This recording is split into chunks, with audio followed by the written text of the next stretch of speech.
Immigration एक issue रहा है विवेक जी। इमिग्रेशन का जो मसला है, चाहे H1B वीज़ा की बात हो या कुछ नौकरियों की बात हो, तो वहाँ पर बार बार यही कहा जा रहा है अमेरिकन फर्स्ट।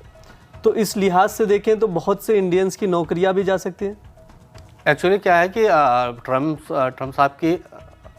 साहब का फोकस मतलब रहा है, और आज भी उन्होंने अपने स्टेटमेंट में कहा है कि उनकी नीति जो है अमेरिका और अमेरिकन फर्स्ट की रहेगी।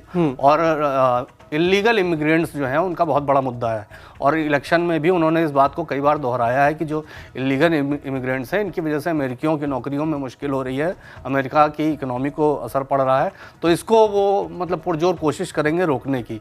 उसमें कहीं ना कहीं ये मुश्किल, जैसे मैक्सिको की तरफ बाउंड्री बनाने की बात हो रही है या इस तरह की, तो जो इलीगल जाते थे उनको तो इशू होगा ही।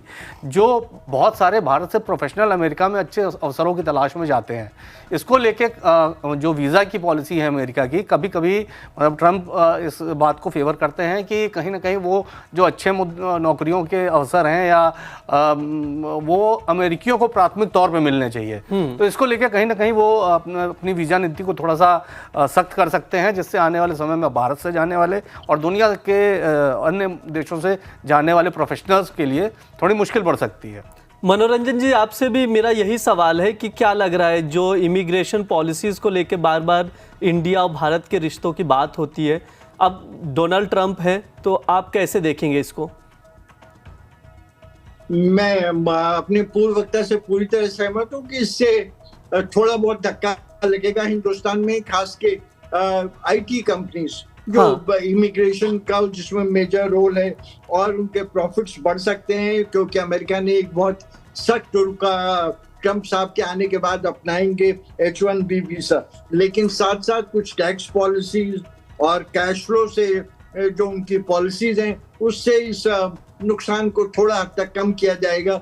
लेकिन हिंदुस्तानी नौकरियों पे या IT कंपनीज की लाभप्रदता पे थोड़ा बुरा असर पड़ सकता है H1B वीजा के ट्रम्प साहब के रवैये को देखते हुए। जी जी, मैं सर की बात में एक बात जोड़ना भी चाहूँगा कि अमेरिका की बहुत सारी IT कंपनीज जो हैं वो भारत में जॉब वर्क कराती हैं, KPO BPO के तौर पे भी काम कराती हैं। अमेरिकन फर्स्ट वाली नीति के तहत हो सकता है कि जो इस तरह के काम भारत या अन्य देशों में जाते थे उसको अमेरिका फोकस करे कि अपने यहाँ कराए। निश्चित तौर पर अगर वो अपने यहाँ कराएगा तो उनके लिए वो सौदा महंगा होने वाला है, पर वो कितना इसको अफोर्ड कर पाते हैं ये देखने वाली बात होगी। मनोरंजन जी, एक चीज़ और है कि आप किस तरह से मतलब पूरे दुनिया भर के जो देश है, जैसे बताया गया कि स्पीच में भी इस चीज़ का उन्होंने जिक्र किया कि अगर डोनाल्ड ट्रंप आने वाले समय पर वॉर को रोकने के लिए उस पर अपने कदम उठाएंगे, ठोस कदम उठाएंगे, तो इस लिहाज से देखें कि डोनाल्ड ट्रंप की वापसी दुनिया भर के लिए कितनी फायदेमंद रहेगी?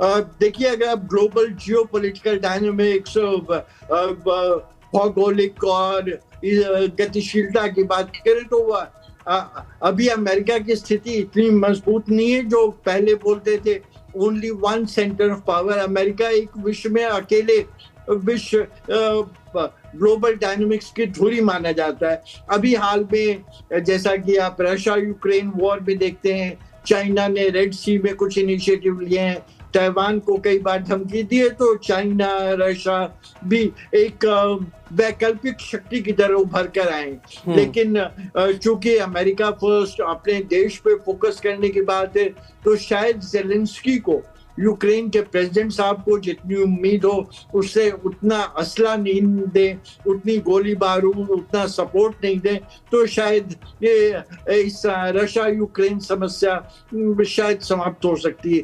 इजराइल के साथ इन्होंने हमेशा बहुत सपोर्ट किया है, और ज्यूज एक इम्पोर्टेंट पावर सेंटर रहे हैं हमेशा से। सबसे शायद पैसे वाले लोग हैं, पावर है, पोजीशन है, ज्ञान विज्ञान में बहुत आगे रहे, तो इजराइल के साथ रहेंगे।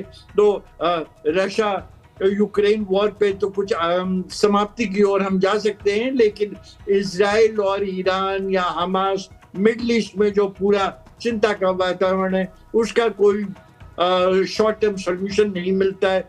भारत और अमेरिका के संबंध जो पहले भी बहुत अच्छे रहे हैं पिछले 10, 15, 20 साल से, और अब ट्रंप और मोदी जी की जो एक व्यक्तिगत केमिस्ट्री है, उसकी वजह से इन रिश्तों को और बल मिलेगा और प्रगाढ़ मिलेगा और भारत इस ग्लोबल हाई टेबल पे इंटरनेशनल डिप्लोमेसी के रूप में एक और ज्यादा प्रखर और मुखर होकर अपनी आवाज बुलंदी से रखेगा। विवेक जी, आप किस तरह से देखते हैं कि दुनिया भर के लोगों के लिए कितने फायदेमंद साबित होंगे डोनाल्ड ट्रंप? देखिए, अब मुझे लगता है कहीं ना कहीं जो अमेरिका की जो पॉलिसीज़ थी उनमें कुछ बदलाव आएगा। जैसा कि सर ने कहा कि हो सकता है कि जेलेंस्की को कम मदद मिलना शुरू हो। अगर उनको कम मदद मिलती है तो हो सकता है जो है वो युद्ध को और लंबा ना खींच पाएँ और हो सकता है रशिया को कुछ फ़ायदा मिले, कुछ इलाकों पे वो कब्ज़ा भी करे, पर कहीं ना कहीं युद्ध समाप्ति की ओर बढ़ जाए। उससे थोड़ी सी अनिश्चितता का माहौल जो है वो कम होगा। ऑयल प्राइसेस को लेके ट्रम्प की नीति रही है कि वो उसको नीचे रखना चाहते हैं।